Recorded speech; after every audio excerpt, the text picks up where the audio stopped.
John Matthews had always loved the quiet of his ranch. Nestled in the heart of Arizona, his land stretched over acres of open desert and rocky hills. He had spent decades tending to his cattle, repairing fences, and riding horseback at dawn when the sky was painted with orange and pink streaks. Life on the ranch was simple, predictable, and honest. But John never imagined that one ordinary evening would turn into an experience he would never forget. It was a late afternoon in early summer, and the sun was beginning to dip behind the hills, casting long shadows over the dusty paths of the ranch. John had been checking the fences along the northern boundary, a routine task he did almost every day. The wind carried the dry scent of the desert, along with the distant cry of a hawk. That was when he heard a strange sound, a loud, desperate flapping, mixed with shrill cries that sounded almost human in their urgency. Curious and slightly worried, John followed the sound to a rocky ravine just beyond his property. There, caught in a tangle of old wire fencing, were two enormous Apache eagles. Their feathers were ruffled, their talons twisted in the metal, and their eyes wild with fear. They were sisters, their bond obvious even in their panic. The bigger of the two let out a screech that made John step back, but he could see that they were in serious trouble. John knew he had to act carefully. One wrong move could injure him, or them. He spoke softly, trying to calm the frightened birds. "Easy, girls. I'm not going to hurt you." His voice seemed almost comical to hear out loud, but surprisingly, it seemed to reach them. The smaller sister tried to free herself violently, but only managed to get more entangled. The bigger one hesitated, watching him cautiously. For several tense minutes, John worked slowly, using his hands to untangle the wire. He had to be careful not to get scratched or pecked. His heart raced as he felt the strength and desperation of the birds. They were powerful creatures, yet vulnerable at the same time.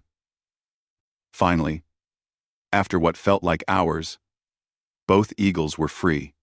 They shook their wings vigorously, sending dust and pebbles flying. But instead of flying away, they landed on nearby rocks and looked at John with wary curiosity. John noticed that both birds were weak and dehydrated.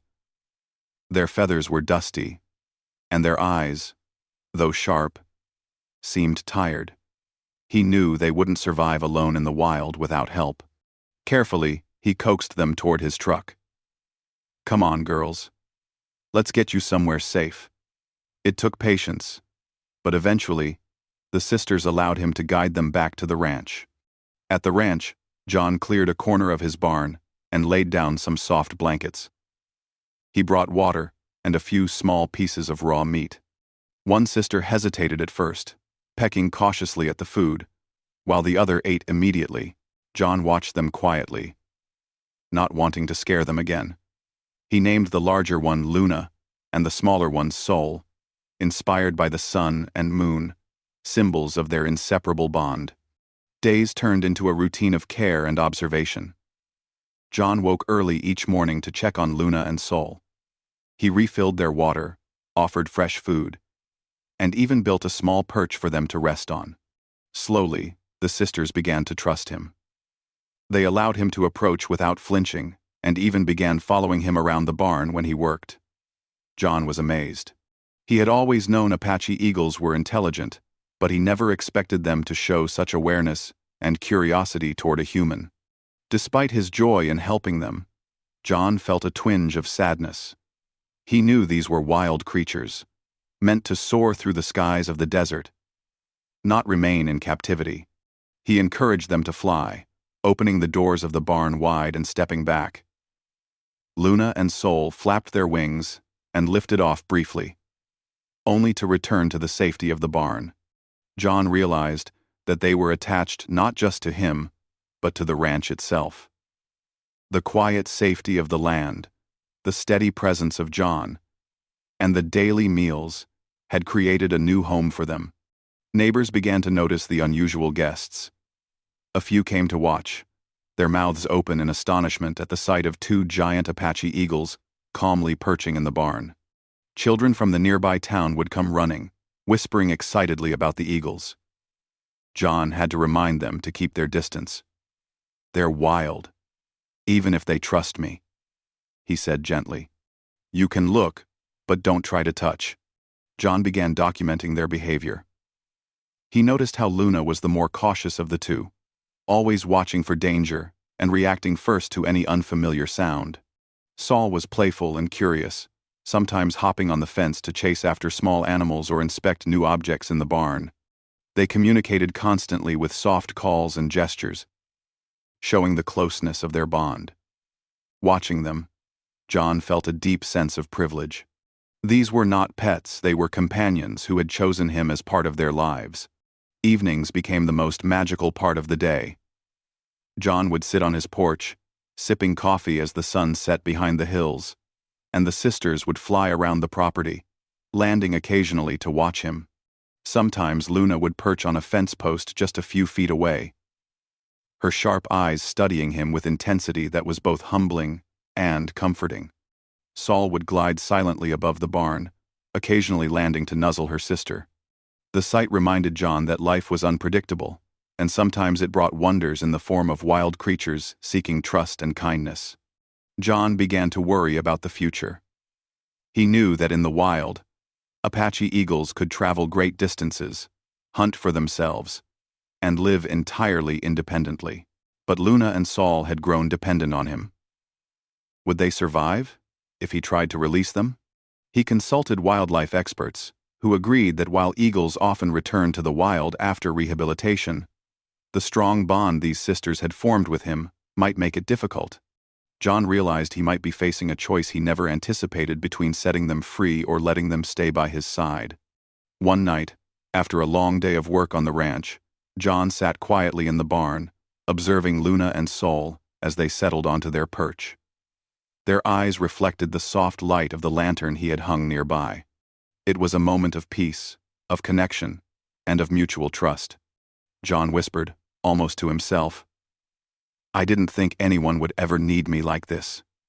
He realized that sometimes, saving a life didn't just change the one being rescued, it changed him, too. By the end of that first week, the sisters had become more than rescued animals. They were family in a way John had never experienced before. Each flap of their wings, each curious glance, each cautious approach reminded him that trust could bridge worlds. They were still wild at heart, yet they had chosen to stay close to him, to his ranch, and to the quiet life they had never known. As John lay in bed that night, listening to the soft rustle of feathers from the barn, he thought about the days ahead. There would be challenges, he knew, keeping them healthy, ensuring they could fly, and dealing with the curious eyes of neighbors and visitors. But he also knew that this was a rare gift, a reminder that sometimes life's most extraordinary connections came from the most unexpected encounters. And as the desert night wrapped around the ranch, John knew one thing with certainty. Luna and Saul were not going anywhere soon. They had found a safe home, a steady hand, and a gentle heart in John Matthews. And for the first time in a long while, he felt a sense of wonder, of responsibility, and of joy that came from truly saving a life. Days turned into weeks, and the bond between John Matthews and the Apache sisters, Luna and Saul, grew stronger with every passing moment. The two eagles no longer just tolerated his presence, they sought it. They followed him around the ranch, perched on fences as he repaired sections of the pasture, and even accompanied him during his evening rides on horseback. Their enormous wings stretched wide as they glided alongside, occasionally landing on rocks or trees to watch him work. John was amazed at how intelligent and aware they were. Luna, the larger sister, was always vigilant, scanning the surroundings for any hint of danger. Saul, smaller but equally strong, was playful and adventurous, often hopping from perch to perch or investigating the tiniest details of the ranch. Their personalities were distinct, yet their bond as sisters remained unbreakable. Watching them, John realized he was witnessing something extraordinary, wild creatures forming a deep, trusting connection with a human, something he had never seen in his many years as a rancher. Visitors from nearby towns began hearing about the two massive eagles living on John's ranch. One afternoon, a group of children came with their parents to catch a glimpse of the sisters. John welcomed them but maintained a safe distance, reminding everyone to respect the bird's space. Luna and Sol, curious but cautious, observed the visitors from high perches. The children gasped at their enormous wings and sharp eyes, whispering in awe. Some asked John if they could touch the eagles. He smiled gently and explained, "They trust me, but they are still wild. You can watch them, but you cannot touch them." John also began documenting their behavior, noting the unique ways they communicated. Luna often made a low, steady call that seemed to signal caution, while Sol chirped in short bursts, expressing curiosity or excitement. They interacted constantly, touching beaks gently or nuzzling, showing the depth of their bond. Sometimes, Luna would mimic the sounds John made, almost as if trying to understand him, and Sol would respond with playful chirps.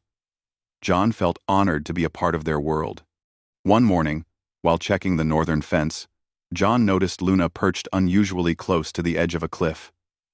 He approached slowly, worried that she might try to fly and hurt herself.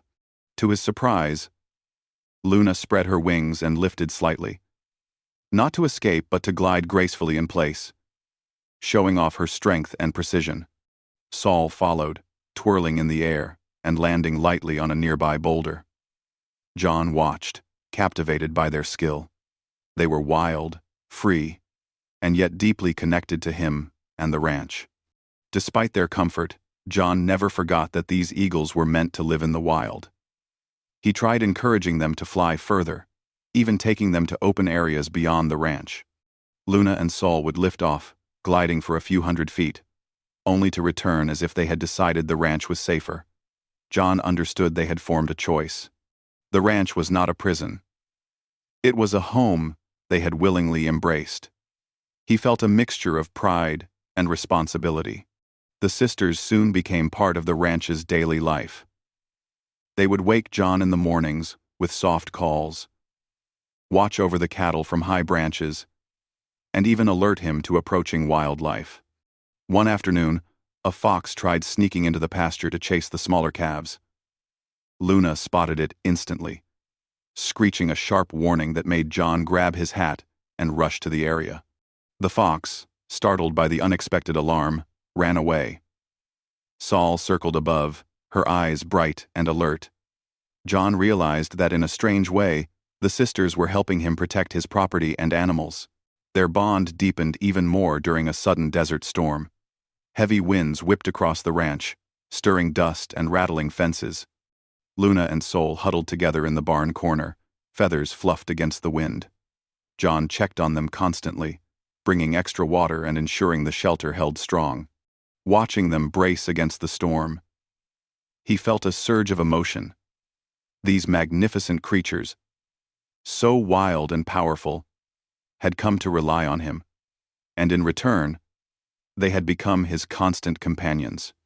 One unforgettable day brought a challenge that tested their bond. A wildfire had started miles away, driven by strong desert winds. John noticed the smoke from the ridge, and instinctively, Luna and Sol grew restless. They circled above the barn, screeching sharply. John grabbed his gear and started rounding up the cattle, while the sisters seemed to guide him, flying ahead to scout paths and warning him of heat and fire moving closer. It was a moment of trust and teamwork. John realized that their instincts and his experience combined made them a remarkable team. As the fire drew nearer, the sisters' behavior grew more focused. Luna stayed close, watching the northern boundary where the smoke was thickest, while Sol darted above the trees, occasionally returning to John with urgent calls. He followed their guidance, directing the cattle to safer pastures and securing the barn. Hours later, the fire was under control, and the ranch remained safe. John knew without the sisters' early warnings, the situation could have been far worse. The experience strengthened his respect for them, showing how deeply the connection between human and animal could run. Life at the ranch continued, with Luna and Sol fully integrated into its rhythm. John adjusted his daily routine to include the sisters' needs, feeding them, observing their health, and ensuring they had plenty of space to exercise their wings. He also worked to educate visitors about wildlife respect and conservation, using his story as a teaching example. Many people were inspired by the sight of two Apache sisters living in harmony with a human, understanding that kindness and care could create bonds that transcended species. Evenings remained magical. John would sit on his porch with a cup of coffee, while Luna perched on the nearby fence and Sol glided silently above. Sometimes, they would fly together in the fading light, their shadows stretching long across the ranch.